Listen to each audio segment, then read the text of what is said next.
Tugas kita bagaimana menjadikan rakyat bahagia, bukan harus kaya. Bagaimana rakyat bahagia? Rakyat bahagia itu bukan kaya, tapi dia mampu untuk menyelesaikan permasalahannya hari ini, dan dia mampu untuk memenuhi kebutuhannya hari ini. Karena tidak ada satu kepala pemerintahan dari zaman Nabi Adam sampai sekarang yang mampu membuat rakyatnya semuanya kaya.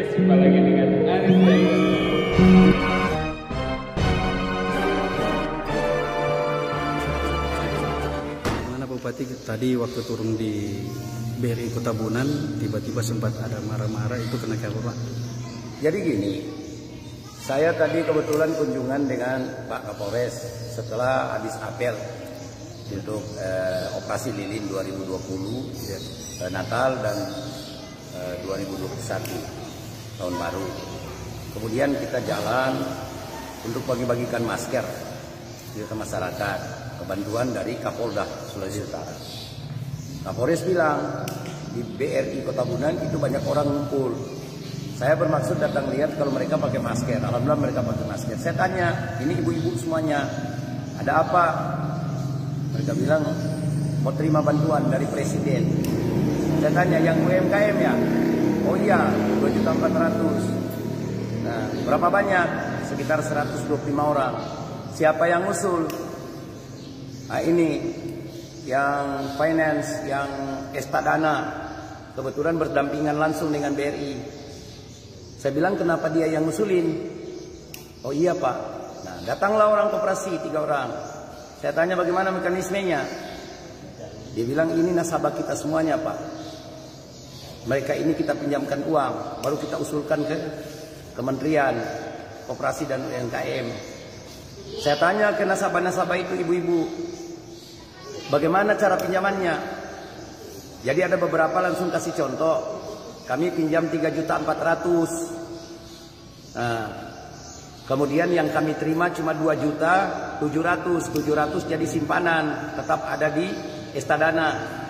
Dan mereka bantu kita urus untuk dapat bantuan dari presiden yang 2.400.000. Nah, kewajibannya bagaimana di Estadana?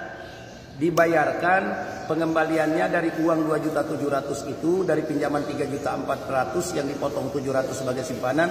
Kewajiban para nasabah itu setiap minggu mengembalikan 250.000 selama 25 bulan. 25 bulan itu 6 bulan 1 minggu. Berarti yang dikembalikan total 6.250.000. Wah, saya kaget. Berarti uang bantuan presiden untuk menghidupkan ekonomi kecil dan menengah oleh rakyat-rakyat ini yang kena dampak, uang itu tidak cukup menutupi bunga dari pinjaman dari yang diberikan Estadana. Pertanyaannya, kenapa niat presiden yang begitu bagus untuk membantu rakyat, kenapa Menteri Koperasi dan UMKM sebagai pelaksana teknis tidak mempercayakan kepada pemerintah atau BUMN agar tidak ada potongan atau pembayaran bunga?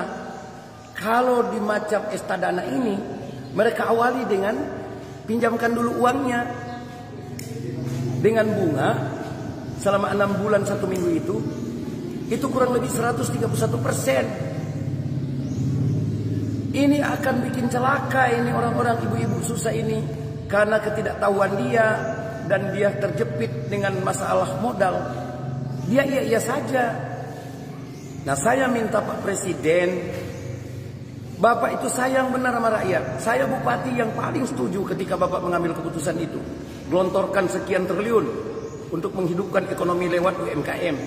Karena UMKM itu menampung kurang lebih 90-90% tenaga kerja. Ini satu cara yang bagus. Tapi pelaksana teknis presiden, yaitu kementerian, justru tidak melihat dampaknya. Ini kesekian kali para menteri melakukan kesalahan. Terus apa gunanya kita sebagai bupati, wali kota dan gubernur, sebagai perpanjangan tangan daripada pemerintah pusat, perpanjangan tangan dari presiden? Kami ini kan melaksanakan tugas konkuren. Apakah mereka itu yang di Estadana sebagai finance dengan suku bunga yang tinggi lebih tahu dan lebih sayang rakyat daripada kami? Ini kesalahan fatal untuk kesekian kalinya beberapa menteri yang kadang-kadang membuat satu kebijakan tanpa melihat dampaknya. Jadi sekali lagi saya menghimbau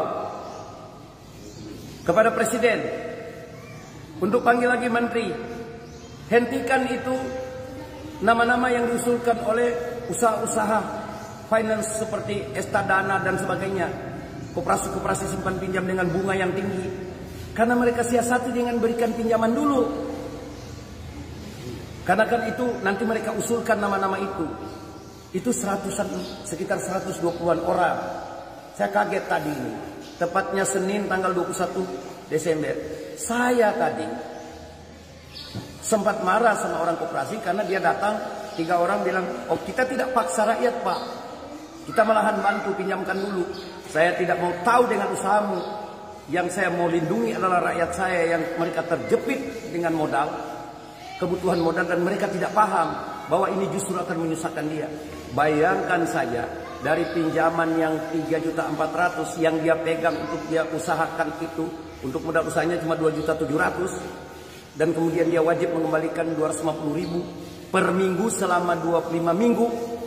Berarti total dia kembalikan dari modal usaha yang 2.700.000 itu 6.250.000. Selisihnya 3.550.000. Itu 131%. Ini mau hidup bagaimana? Berarti uang yang dia terima dari Presiden, kasih sayang Presiden, yang niat tulus Presiden itu tidak cukup menutupi bunga dari pihak finance ini. Makanya saya minta Presiden koreksi lagi kebijakan Menteri ini. Langsung aja kepada pemerintah daerah. Nanti kita yang lakukan pendataan terhadap usaha-usaha kecil sama ibu-ibu. Kita kan yang punya rakyat, kita yang tahu kok. Saya heran para menteri ini selalu melangkahi bupati wali kota sebagai perpanjangan tangan pemerintah pusat. Ini kesalahan kesekian kalinya dari para menteri. Makanya kan saya banyak mengoreksi. Karena ini kepentingan negara, ini punya kita bersama. Makanya saya selalu bilang, belum tentu orang jadi menteri itu lebih paham tentang persoalan di daerah. Kita di daerah yang lebih tahu. Jangan terlalu mengeneralisir bahwa seakan-akan para bupati, wali kota, dan gubernur itu semuanya orang-orang jorok, orang-orang pencuri. Enggak lah, kita juga sayang rakyat kita. Saya akan berakhir masa jabatan di 17 Februari 2021. Tapi sepanjang itu masih ada di saya, masih saya yang sematkan bupati, saya tidak akan biarkan rakyat saya menderita.